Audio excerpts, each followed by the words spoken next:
Alrighty. Welcome back to Lenz's Comic Corner Classic, Last Known Classics. This is episode number 1893 and Doubleshot number 1787. I got two trades from two different companies. First up is from Image with Gunslinger Spawn. Yep, the first trade to collect issues from this very series. Yep, first 6 issues. Written by Todd McFarlane, artwork by Brett Booth. Yes, Brett Booth does the artwork. That's something else. Yeah, so what goes on here? It's simply the Gunslinger, who is a Western version of Spawn in modern day. Yeah, and he apparently doesn't know about gasoline. And of course, he kills a kid's father he's working with. And also the return of the Clown and the Violator in here, which is interesting to say the least. But aside from that, just a good fun adventure for this one. But it is something, though, that this is actually one of the top selling comics right now. Gunslinger Spawn. I give this book a 9 out of 10. Not much else to talk about there. Just a pretty good book altogether. Alright, next is something quite interesting. I haven't discussed this guy in a while. Who is it? James Bond. It's called Ian Fleming's James Bond in Varger. This collects the first 6 issues of the very first volume for James Bond from Dynamite. Yes, Varger. Written by Warren Ellis. Yes, Warren Ellis writes this thing. Now, the first volume for James Bond lasts 12 issues. This actually is the very first story arc of this one. Yes, the thing starts out basically with James Bond killing a target. And where he doesn't like it very much. And then he goes back to MI6. Now, I should point out, though, the exterior of MI6 is actually from the Pierce Brosnan era. Plus, I love the fact when he kills him, it's like, okay, let's just go, and you killed 008, and I'm 007. By the way, they are talking about James Masters. So, let me show up MI6 headquarters. Be like, wow, isn't that the building they use for the Pierce Brosnan era for MI6? As a matter of fact, it is. They also use this place for, I believe it was for the Daniel Craig era. Yep. And we also have inspiration from, now, in the case of James Bond himself, artwork-wise, he's not based upon any of the theatrical James Bonds, but they do have a Black Money Penny. The idea of that is based upon Naomi Harris.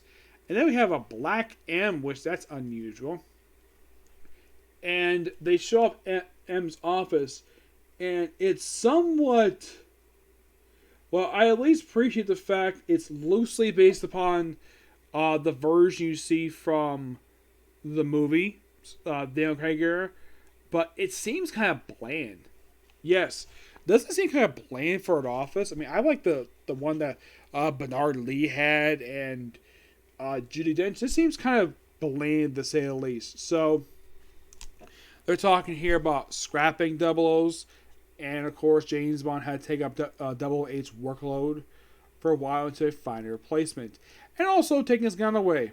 They're also joking here about an old reference to Boothby, which was a fan of the James Bond series, who pointed out the original gun that James Bond used was a ladies' gun, a Walter 999, not Walter PPK per se.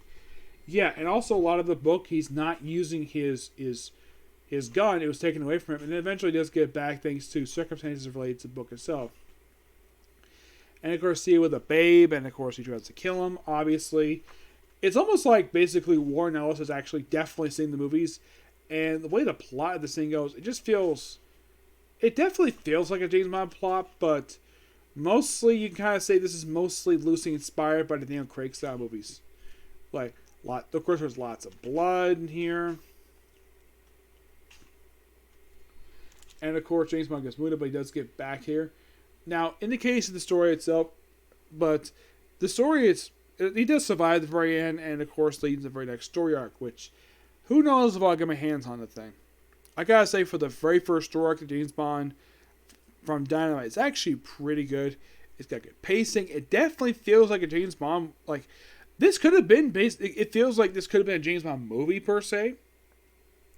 It has the feeling of which I do appreciate Warren Ellis for doing that, and James Masters for the artwork. But and also, this I gotta give high praise for. We have a James Bond whose likeness is not based upon any of the movie actors.